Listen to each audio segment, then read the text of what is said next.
So hello everyone, this is C S Anita Saraf, your friend mentor and coach.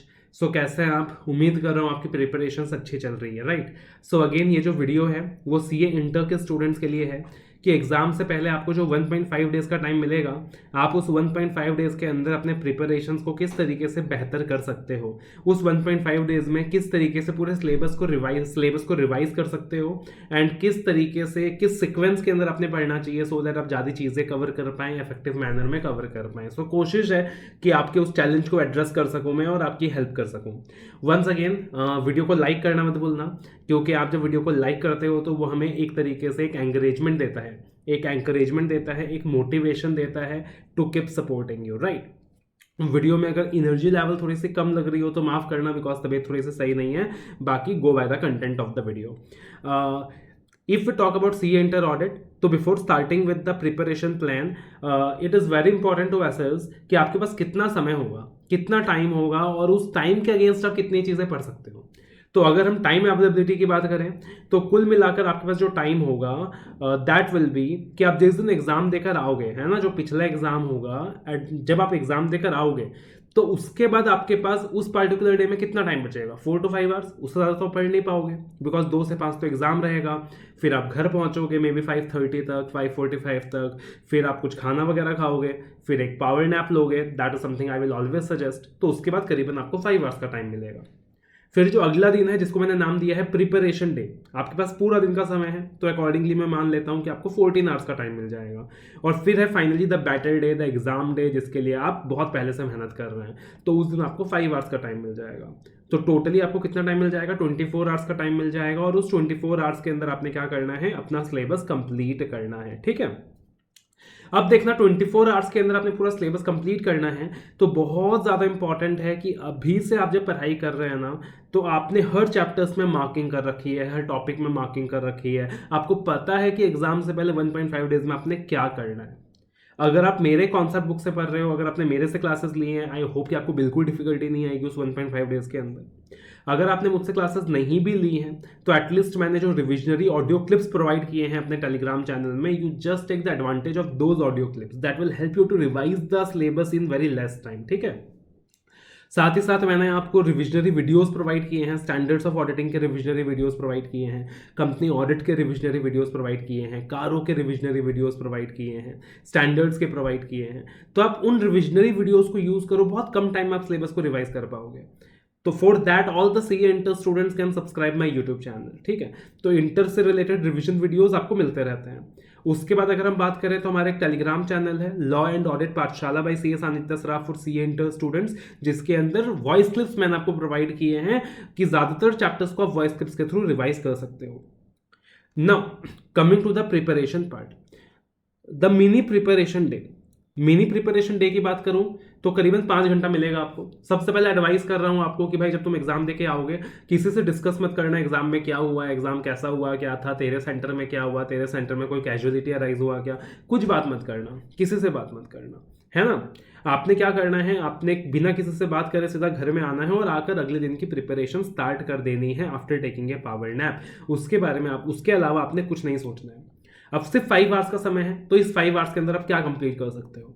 Never start with something like standards of auditing, और don't go and pick up such a big topic that you know पता चला कि आपको 4-5 घंटा उसी में निकल जाए। 5 घंटे में सजेस्टेबल है कि आप कंपनी ऑडिट कर लीजिए, 2 घंटा लगेगा, कारो 16 कर लीजिए, 1 घंटा लगेगा, और एक टॉपिक मैंने ऐड करा है, that is audit of items of financial statement. Again this is a topic that will take 2 hours. अगर आप ओल्ड सिलेबस के स्टूडेंट्स हैं तो आप वाउचिंग एंड वेरिफिकेशन कर सकते हो, vouching and verification instead of the audit of items of financial statement. तो आप ये 3 टॉपिक्स कर लीजिए। कंपनी ऑडिट एंड कारो मैंने वो 2 टॉपिक्स दिए हैं जो इजी हैं, स्कोरिंग है, सिंपल है, कम टाइम में आपको ज्यादा मार्क्स देते हैं, और एक टॉपिक मैंने आपको ऐसा दिया है जो नॉर्मली आप इग्नोर करते हो एंड लास्ट में आप छोड़ देते हो, that is audit of items of financial statement, but related topic है। तो आप ये 3 टॉपिक्स करके ही सोगे, ठीक है? 5 घंटे लगेंगे। अगला दिन आता है प्रिपरेशन डे। अब सीए इंटर के अंदर बच्चे क्या गलती करते हैं? सीए इंटर के अंदर ज्यादातर स्टूडेंट्स ये गलती करते हैं कि normally they ignore the standards of auditing वाला पार्ट। क्या करते हो आप? इग्नोर कर देते हो स्टैंडर्ड्स ऑफ ऑडिटिंग वाला पार्ट, और स्टैंडर्ड्स ऑफ ऑडिटिंग वाला पार्ट इग्नोर करके बाकी चैप्टर्स करना स्टार्ट कर देते हो, और इवेंचुअली आपको उन टॉपिक्स में बहुत टाइम लगता है, आप स्टैंडर्ड्स भी नहीं कर पाते। जबकि आपको ये नहीं पता कि अगर आपने पहले स्टैंडर्ड्स कर लिया तो बाकी चैप्टर्स आपका चुटकियों में हो जाएगा, बहुत आसानी से हो जाएगा, बिकॉज स्टैंडर्ड्स ही बेस बनाता है बाकी सारे टॉपिक्स का। Right. So on the preparation day आप सबसे पहले स्टार्ट करोगे with the standards of auditing. ऐसे 200 से लेकर 700 तक का सीरीज आपके सिलेबस में है, उसके अंदर भी 6 स्टैंडर्ड्स तो ऐसे हैं जो आईसीएआई ने एक्सक्लूड ही किया हुआ है आपके सिलेबस में से। तो अप्रॉक्सीमेटली आपने कितना स्टैंडर्ड्स करना है? सिर्फ 30 स्टैंडर्ड्स करना है ना, ओनली 30 स्टैंडर्ड्स। अगर आपने मुझसे क्लासेस ली हैं तो मैंने आपको स्टैंडर्ड्स का कंसाइज नोट्स प्रोवाइड किया हुआ है, यू कैन यूज दैट। अगर आपने क्लासेस नहीं भी ली हैं तो मैंने स्टैंडर्ड्स के रिविजनरी वीडियो सबको फ्री ऑफ कॉस्ट प्रोवाइड किया है, ऑडियो क्लिप सबको फ्री ऑफ कॉस्ट प्रोवाइड किया है। आप उनको यूज करके बहुत आराम से 3-3.5 घंटे में स्टैंडर्ड्स को रिवाइज कर सकते हो। तो 3.5 hours you can give for my revisionary video, 1 hour you can give for my audio clip, then 3 to 4 hours it will take you to once again go through the entire stuff, and पूरा का पूरा standards आप शाम को 5 बजे तक खत्म कर सकते हो। रादर आपको करना ही है, इससे ज़्यादा टाइम आप नहीं लगा सकते। तो 30 स्टैंडर्ड्स है, मान लीजिए 8 hours लगेगा आपको ज़्यादा से ज़्यादा, तो till 5 PM you have to wind up the standards of auditing वाला पार्ट। अब क्या होगा देखो, काफ़ी लोग आपको शायद स्टैंडर्ड्स के लिए पहले एडवाइस नहीं करेंगे, बोलेंगे बेटा बेसिक चैप्टर्स कर लेना, लेकिन बेसिक चैप्टर्स आप बिना स्टैंडर्ड्स के करोगे तो आपको बहुत टाइम लगता है, और स्टैंडर्ड्स के बाद करते हो तो बहुत कम टाइम लगता है। That is the advantage. तो अपने स्टैंडर्ड्स कर लिया ना, अब आप फर्स्ट 8 चैप्टर्स ले लीजिए अपने स्टडी मैट का, nature, objective, scope of audit, risk assessment, internal control, audit documentation.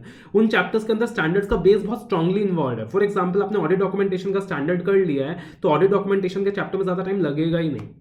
अगर आपने ऐसे 315, 330, 320 कर लिया है तो आपको रिस्क असेसमेंट वाले चैप्टर में ज़्यादा टाइम लगेगा ही नहीं।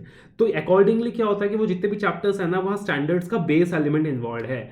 अगर आपने ऐसे 530 अच्छे से कर लिया है तो ऑडिट सैम्पलिंग वाले चैप्टर में आपको ज़्यादा टाइम लगेगा ही नहीं। तो आप फर्स्ट 8 चैप्टर्स अगर स्टैंडर्ड्स के बाद करते हैं तो आप 4 घंटे में आराम से कर सकते हो। तो स्टैंडर्ड्स में आपको लग गए 8 घंटे, उसके बाद 8 चैप्टर्स में आपको लग गए 4 घंटे। अब इसके अंदर मैं आपको एक चीज़ एडवाइस करूंगा कि अपना टाइम टेबल को इस तरीके से डिवाइड करना कि आप सुबह 8 बजे मान लीजिए पढ़ना स्टार्ट कर रहे हैं, तो इन दैट वाले सिनेरियो आप 8 to 1 पढ़ाई कर रहे हो, 3 घंटे का स्लॉट ले रहे हो, फिर एक 15 मिनट का अपने लिए गैप ले रहे हो, 15 मिनट्स का पावर नैप ले रहे हो, फिर उसके बाद आप 3 घंटा पढ़ रहे हो 2 तक, उसके बाद आप 1 घंटे का पावर गैप ले रहे हो, फिर 2 घंटा पढ़ रहे हो, और फिर 2 घंटे के बाद आप आधा घंटा 40 मिनट का एक गैप ले रहे हो। That is how you are going to plan out the things. ठीक है, तो पहले स्टैंडर्ड्स हो गया, फिर फर्स्ट 8 चैप्टर्स आपने क्या कर लिया, फर्स्ट 8 चैप्टर्स आपने 4 घंटे में कंप्लीट कर लिए। फिर बैंक ऑडिट आप 1 घंटे में कर सकते हैं, और फिर 1 घंटा मैंने जो लास्ट का दिया है वो पेंडिंग टॉपिक्स के लिए दिया है, बिकॉज कहीं ना कुछ ऐसा टॉपिक रहेगा कि आपका पेंडिंग रह जाएगा कि अरे सर वो audit of items of financial statement के कुछ 5-6 टॉपिक रह गए थे, या सर वो 3-4 स्टैंडर्ड बाकी रह गया था, या सर वो 8 चैप्टर नहीं होकर 7 ही चैप्टर हो पाया था, या सर बैंक ऑडिट तक पहुंचने में मुझे 1 घंटा ज्यादा लग गया था। तो अकॉर्डिंगली पेंडिंग टॉपिक्स को कंप्लीट करने के लिए मैंने आपको 1 घंटा दे दिया है यहाँ पे। ठीक है, अब देखना एक चीज और आपको एडवाइस करूंगा कि जो फर्स्ट 8 चैप्टर्स करने वाले हो तो उसके अंदर क्या है कि स्टडी मैट अगर आप रेफर करोगे ना तो हर चैप्टर के बाद एमसीक्यूज और करेक्ट इनकरेक्ट क्वेश्चंस दिए हुए हैं। तो वो फर्स्ट 8 चैप्टर्स आप जब करोगे ना तो एमसीक्यूज करेक्ट इनकरेक्ट साथ साथ कर लेना, जो स्टडी मैट में दिया है। एक चैप्टर में मुश्किल से आपको 10 मिनट एक्स्ट्रा लगेगा, लेकिन वहां से आपको क्वेश्चंस की रिपीटेशंस भी मिलने वाली है, और साथ में कुछ एमसीक्यूज करेक्ट इनकरेक्ट का प्रैक्टिस भी हो जाएगा। That is something you have to keep in mind. उसके बाद आता है बैटल डे। देखो बहुत ज़्यादा इंपॉर्टेंट है कि प्रिपरेशन डे के बाद आप कम से कम एटलीस्ट 5 to 6 hours का स्लीप लें। ऐसा ना मत करना कि 2 से 3 घंटे सोकर आप अगले दिन उठ गए हो, that is going to be very very deadly. Please ensure that you are taking at least 6 hours of sound sleep. अब आते हैं हम बैटल डे के अंदर, that is the main battle of Kurukshetra. हमारा अब एग्जाम होने वाला है, वो घड़ी आने वाली है जिसके लिए हम कब से प्रिपरेशंस कर रहे थे। तो सबसे पहले उठते ही आप उस दिन 2 घंटे में टॉपिक कंप्लीट कर लीजिए, audit of different types of entities. वो एक चैप्टर मैंने आपके लिए छोड़ के रखा है for the last day, because आपसे पहले नहीं कर पाओगे, और लास्ट में 2 घंटा आप अच्छे से कर लोगे तो बहुत अच्छे से आपको याद भी रह जाएगा। तो audit of different type of entities 2 hours you can give for this particular topic, है ना। उसके बाद आप क्या करेंगे, 3 अटेम्प्ट के आरटीपीज, बिकॉज सीए इंटर के अंदर आरटीपीज से क्वेश्चंस रिपीट होते हैं, काफी बार रिपीट होते हैं। तो आप 3 अटेम्प्ट के आरटीपीज कर लेंगे, the current RTP, the May 20 RTP and 1 RTP previous to that. तो उसमें आपको करीबन 2 घंटा लगेगा। और अब आखिरी के 1 घंटे में आप क्या करने वाले हो, जितने भी स्टैंडर्ड्स आपने किया था सबके नेम्स नंबर्स दोबारा से गो थ्रू कर लो, कंपनी ऑडिट के सेक्शन नंबर्स दोबारा से गो थ्रू कर लो, कारों के क्लॉज नंबर्स दोबारा से गो थ्रू कर लो। अगर आखिरी में वो चीजें गो थ्रू करोगे तो क्या होगा, एग्जाम में एकदम याद रहेगा, इस ऐसे का नाम नंबर ये था, कंपनी ऑडिट का सेक्शन नंबर ये था, क्लॉज नंबर ये था। और अगर आपने आखिरी के 1 घंटे में इन चीजों को गो थ्रू नहीं किया ना, तो पहले आपने कितना भी याद रखा एग्जाम में कंफ्यूजन होगा। रैदर अगर कोई एक टॉपिक छूट भी रहा है छूटने दो, बट आखिरी के 1 घंटे में आपने यही चीज करनी है, ऐसे के names numbers section numbers, this is what you have to do, ठीक है। यहाँ पे जो ओल्ड सिलेबस के स्टूडेंट्स हैं वो प्रिपरेशन डे में बैंक ऑडिट की जगह, ऑटोमेटेड एनवायरनमेंट की जगह अपने ओल्ड सिलेबस वाले चैप्टर्स कर लेंगे, जैसे कंपनी ऑडिट 2 वाला पार्ट है, CIS वाला पार्ट है, तो आप वो वाला चैप्टर्स कर लोगे, बाकी सब तो कॉमन ही है सब लोगों के लिए। So this is how you are going to proceed, ठीक है, this is how you are going to proceed. तो आप इस तरीके से आगे बढ़ने वाले हो। This is the schedule that you can follow and again you can customise it as per your need. This is something I have advised you, ठीक है। जरूरी नहीं है कि आपने यही फॉलो करना है, ये मेरे एक्सपीरियंस के हिसाब से मैंने आपको सजेस्ट किया है, आप अपने हिसाब से कस्टमाइज कर सकते हो, लेकिन प्लीज मेक श्योर कि you are stuck to this, you are following this and you are completing the chapters accordingly. अब वो जो मिनी प्रिपरेशन डे है, आप जो पिछले एग्जाम देकर आओगे, अगर आपने उस दिन ये 3 चैप्टर कंप्लीट नहीं करा ना, तो प्रिपरेशन डे में बर्डन आपका बहुत ज्यादा इंक्रीज हो जाएगा। तो प्लीज वैसा मत करना, प्लीज वैसा मत करना। आप ऐसा कर सकते हैं कि मान लीजिए आप बहुत ज्यादा एग्जॉस्ट हो गए हैं, बहुत ज्यादा थक गए हैं, आप जल्दी सो जाएं, आप अगले दिन 3 बजे उठ जाएं सुबह, और फिर 3 घंटे, फिर 4-5 घंटे में ये टॉपिक्स कंप्लीट कर लें, फिर 1 घंटे का पावर नैप ले लें, फिर प्रिपरेशन डे के टॉपिक स्टार्ट कर दें। ऐसा भी कुछ बच्चे करते हैं, लेकिन मैं एडवाइज नहीं करूंगा, बिकॉज वो भी बहुत ज्यादा हेक्टिक हो जाता है। कोशिश करना कि ये 3 टॉपिक्स मिनी प्रिपरेशन डे वाले दिन ही करना है, और प्रिपरेशन डे में अपने स्टैंडर्ड्स 5 बजे तक कंप्लीट कर लेने हैं। अगर कोई स्टैंडर्ड बच जाता है तो उसको हाथ नहीं लगाना, फिर आप फर्स्ट 8 चैप्टर्स में प्रोग्रेस कर जाओगे, फिर bank audit, then the pending chapters, MCQs correct incorrect simultaneously, and then at the last day audit of different type of entities, 3 attempt RTPs, and then the essay names, numbers, section numbers।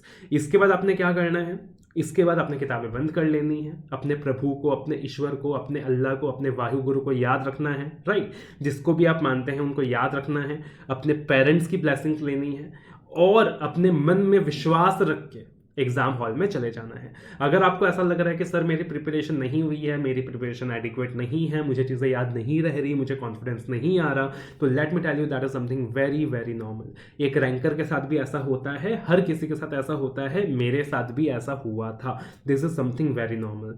तो बिल्कुल दिक्कत की बात नहीं है, ऐसा सबको लग रहा है, आपको अकेले को नहीं लग रहा। जो कह रहा है ऐसा नहीं लग रहा मुझे, मैं बहुत कॉन्फिडेंट हूँ, आपसे झूठ कह रहा है ना। तो ऐसा कुछ नहीं है। अब आप एग्जाम हॉल में जाएं, एग्जाम हॉल में जाकर शांति, एकदम शांति के मन से, बिल्कुल एकदम अपने दिमाग को शांत रख के, अपने ऊपर कॉन्फिडेंस रखें कि भाई मुझे सब कुछ आता है, मुझे सब कुछ आता है। पेपर आएगा, 15 मिनट्स के रीडिंग टाइम को अच्छे से यूटिलाइज करो। जो क्वेश्चंस आपको अच्छे से आ रहे हैं उनको मार्क कर लीजिए, जो क्वेश्चंस नहीं आ रहे उनमें क्रॉस लगा लीजिए कि उसमें लास्ट में फोकस करूंगा, एंड अकॉर्डिंगली आप एग्जाम में लिख कर आए, right. So that is how you are going to prepare. जब आप 3 अटेम्प्ट के आरटीपीज देखोगे ना, तो साथ साथ प्रेजेंटेशन भी देख लेना थोड़ा सा कि इंस्टीट्यूट ने प्रेजेंट कैसे किया है। That because presentation is something that is very very important for exams. In the examinations it will be expected from you that you follow the best standards on presentation. तो please make sure कि आप presentation का वहां पे थोड़ा सा ध्यान दें।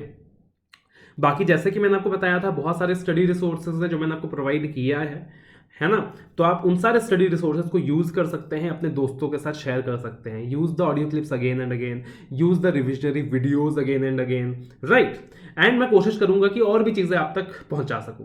मैं कोशिश करूंगा कि एग्जाम से पहले जो रिमेनिंग चैप्टर्स हैं जिनके ऑडियो क्लिप्स मैंने वो अभी तक प्रोवाइड नहीं करा है, उन चैप्टर्स के ऑडियो क्लिप्स भी आप तक पहुंचा सकूं। बाकी जितने भी ऑडियो क्लिप्स आपको मिले हैं उनको यूज करो, रिविजनरी वीडियोज को यूज करो, and believe me audit is a very easy subject, audit and assurance is a very easy subject, and इस सब्जेक्ट के अंदर आप 70 मार्क्स भी सिक्योर कर सकते हैं, and rather this subject can become a reason for you to clear your examinations. So just have that confidence. And आखिरी में सिर्फ इतना ही कहना चाहता हूं मैं आपसे कि भाई एक कसम खा लो कि मुझे नहीं पता मेरा पहला अटेम्प्ट कौन सा था, बट आने वाला अटेम्प्ट मेरा आखिरी अटेम्प्ट है, right.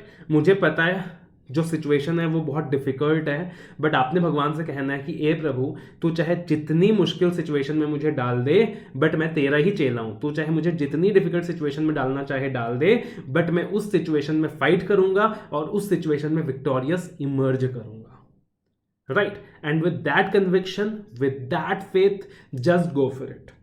Don't keep anything negative in mind. Stay away from the social media. Just think that you are going to attempt a very very big examinations in your life and you are going to give your best. आप इतने काबिल हैं बोलकर आप यहाँ पहुंचे हैं, और अब जब आप मंजिल तक पहुंच चुके हैं तो आप मंजिल को पाकर रहेंगे। That is the kind of vision that you should keep. All the very best, love you all, take care. Video को लाइक ज़रूर करना, शेयर ज़रूर करना, और वीडियो में जो दी गई स्ट्रैटेजी है उसको यूज़ ज़रूर करना. All the very best.